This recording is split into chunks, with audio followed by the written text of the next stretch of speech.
Giuseppe Honorato, funcionário de um edifício na Via Palestro. Preparava-se para começar seus afazeres diários. Abriu as portas do edifício, passou a varrer as folhas que se aglomeravam na entrada. Mas essa atmosfera de normalidade seria quebrada com a chegada de Maurizio Gucci. Quando ele estava subindo a escada rumo ao seu escritório, um homem entrou no prédio e o alvejou. Maurizio havia levado vários tiros, o principal na têmpora, e caiu nas escadarias do edifício da Via Palestro. O funcionário do local também foi baleado, mas sobreviveu. Isso era o fim de uma era para os Gucci e o começo do caso de assassinato que sacudiu a Itália dos anos 1990. Algumas pessoas morrem na cama. Algumas pessoas morrem na rua, mas outras têm privilégio de serem assassinadas. Até o ano que Maurizio foi assassinado, em 1995, Patrícia recebia cerca de $100 mil por mês como uma espécie de pensão. Mas ela havia jurado que destruiria o ex-cônjuge, além de dizer para várias pessoas que queria vê-lo morto. Better to cry in Rolls Royce than to be happy on a bicycle. Mas o que a havia levado a isso? A história desse casal se cruza com os reveses pelos quais a Gucci passou entre os anos 1970 a 1980. A ambição de Maurizio e a influência de Patrícia em sua vida. Glamour, ganância, brigas, ambição, loucura, traições e morte são o enredo do episódio de hoje. Eu sou o tiozão da Fatos. Seja bem-vindo. Você está na Fatos Criminais. Inscreva-se e ative o sininho.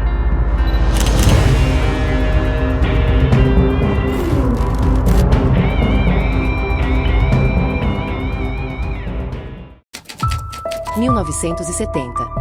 Numa festa de debutantes de Vittoria Orlando, que aconteceu em um apartamento da família na Via dei Giardini, uma zona de ricos e empresários em Milão, Patrícia Reggiani e Maurizio Gucci se conheceram. Apesar de ser um rapaz muito cobiçado, Maurizio era desajeitado. Naquela festa, que mudaria para sempre os rumos de sua vida, ele fez a primeira revolução silenciosa para um jovem tão tímido como ele. Foi conversar com ela. Naquela época, Patrícia lembrava muito Elizabeth Taylor e era considerada uma jovem de tremenda beleza.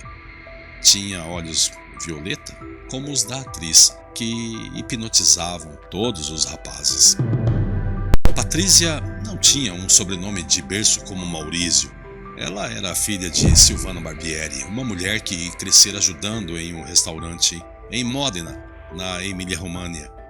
O sobrenome Reggiani veio do pai, Ferdinando Reggiani, dono de uma frota de caminhões, que iniciara o relacionamento com a mãe de Patrícia e terminara adotando a menina. A partir desse momento, a jovem passou a ser mimada e vislumbra um estilo de vida que jamais havia experimentado. Patrícia e o pai se davam muito bem, e desde sempre ela fora um pouco transgressora, questionadora e travessa. Traz também que Patrícia nunca escondeu que queria se casar com um homem rico, e em Maurizio ela viu essa oportunidade. Mas as coisas não seriam tão fáceis para ela. O casal teria que enfrentar a resistência de Rodolfo Gucci, pai de Maurizio. Quando Maurizio anunciou que queria se casar com Patrícia, o pai não gostou nem um pouco. Ele já tinha mandado investigar a moça e não gostara nada do que havia descoberto. Rodolfo acreditava que Patrícia era uma arrivista, interessada apenas na fortuna de Maurizio e no nome Gucci. Como não estava disposto a abrir mão do casamento, Maurizio desentendeu-se com o pai, o que fez com que eles parassem de se falar. Maurizio acabou sendo deserdado por Rodolfo. Maurizio pediu abrigo na casa dos Reggiani e assim ele passou a morar com os sogros e a trabalhar arduamente. Aos poucos, Maurizio foi conquistando a confiança de Ferdinando. O casamento naquele momento estava pausado, pois Ferdinando achava o casal muito jovem para aquele tipo de decisão, mas acabou convencido e deu a bênção para a união. Já do outro lado, Rodolfo estava relutante e chegou até a pedir ao cardeal de Milão, Giovanni Colombo, para impedir a cerimônia, mas acabou sendo em vão. Eles se casaram no dia 28 de outubro de 1972, sem que nenhum Gucci comparecesse à celebração.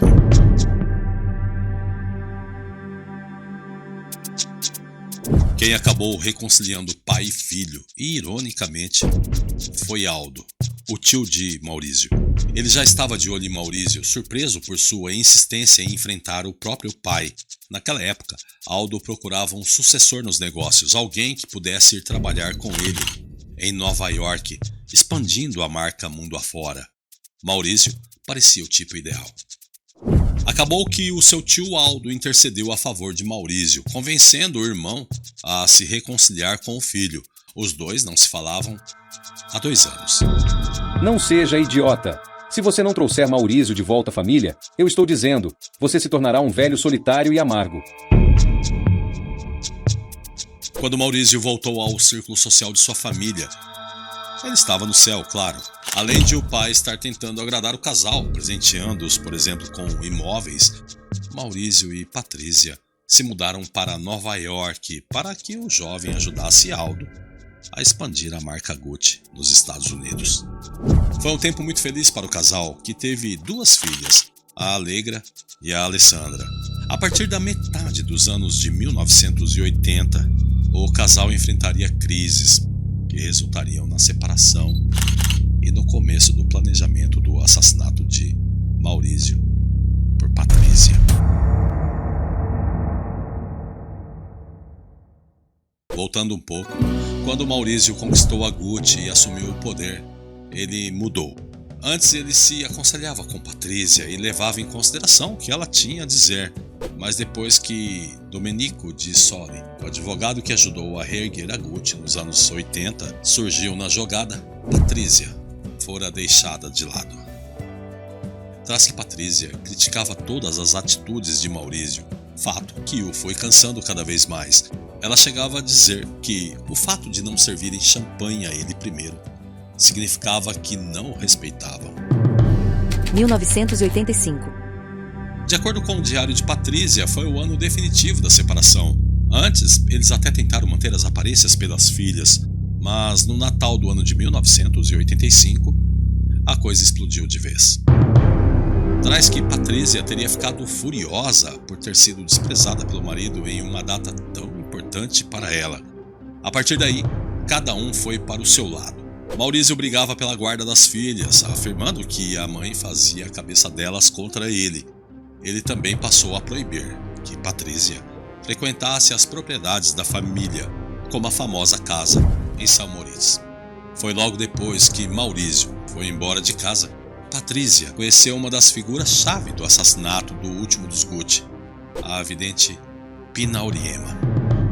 Desde sempre, Patrícia tinha interesse pelo sobrenatural. Inclusive, reza a lenda que Maurício chamou uma pessoa para desfazer as energias ruins que Patrícia havia colocado em uma das propriedades dele, a São Moritz.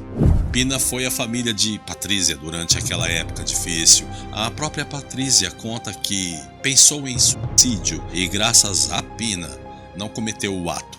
Pina teria sido a pessoa que intermediaria o contato entre os assassinos de Maurício e Patrícia.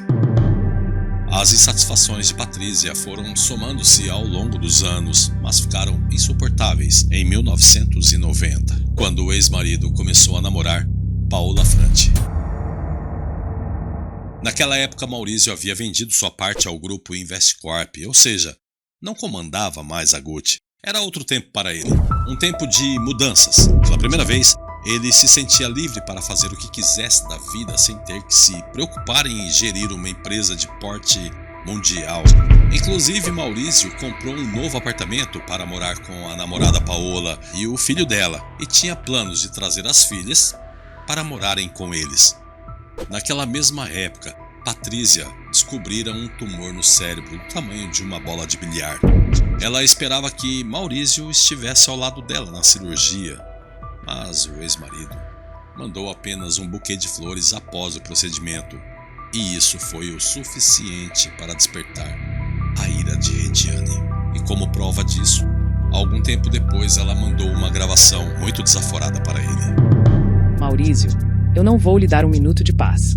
Não invente desculpas, dizendo que eles não deixaram você me visitar. Minhas queridinhas correram o risco de perder a mãe e minha mãe correu o risco de perder a única filha. Você tentou me aniquilar, mas não pôde.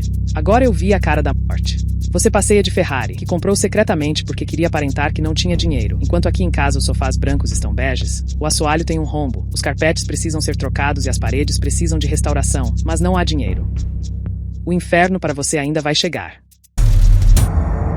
Além dessa gravação, Patrícia talvez já desse indícios de que pensava em se vingar do marido.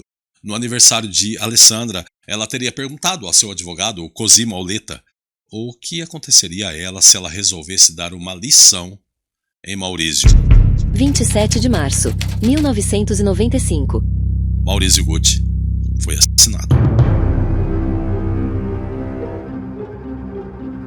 O assassinato de Maurício selou o fim de uma era de glamour, traições e brigas entre a família Gucci. Todos os outros membros que haviam ajudado a construir uma das maiores marcas do mundo da moda já estavam mortos. Maurício foi o último comandante do Império Gucci, antes de as empresas terem sido vendidas no ano de 1993. Inicialmente, as pessoas pensaram que o crime estava ligado à máfia ou a possíveis negócios escusos de Maurício. Então, quase ninguém foi ao velório dele. As fotos dessa ocasião, que mostram Patrícia toda de preto com um véu cobrindo os olhos, valeram a ela o apelido de Viúva Negra. Algumas pessoas morrem na cama, algumas morrem na rua, mas outras têm o privilégio de serem assassinadas. As investigações seguiam seu curso, mas sem muito resultado. A polícia italiana investigou os negócios de Maurício dentro e fora da Itália e não encontrou nada que pudesse relacionar ao assassinato. Porém, uma denúncia anônima mudaria tudo. Gabriele Carpanese ligou para a polícia de forma anônima, querendo contar o que sabia sobre a morte de Maurício. Ele era amigo de Ivano Savioni, que contou a ele os pormenores do plano para assassinar o último herdeiro da Gucci. O assassinato de Maurício foi encomendado por Patrícia. Mas quem fez a intermediação entre os matadores e Reggiani foi Pina Auriemma, amiga dela. A polícia italiana estava bastante intrigada, pois o crime não parecia coisa de matador profissional, o que de fato não era. Os assassinos de Maurício eram homens envolvidos em crimes menores.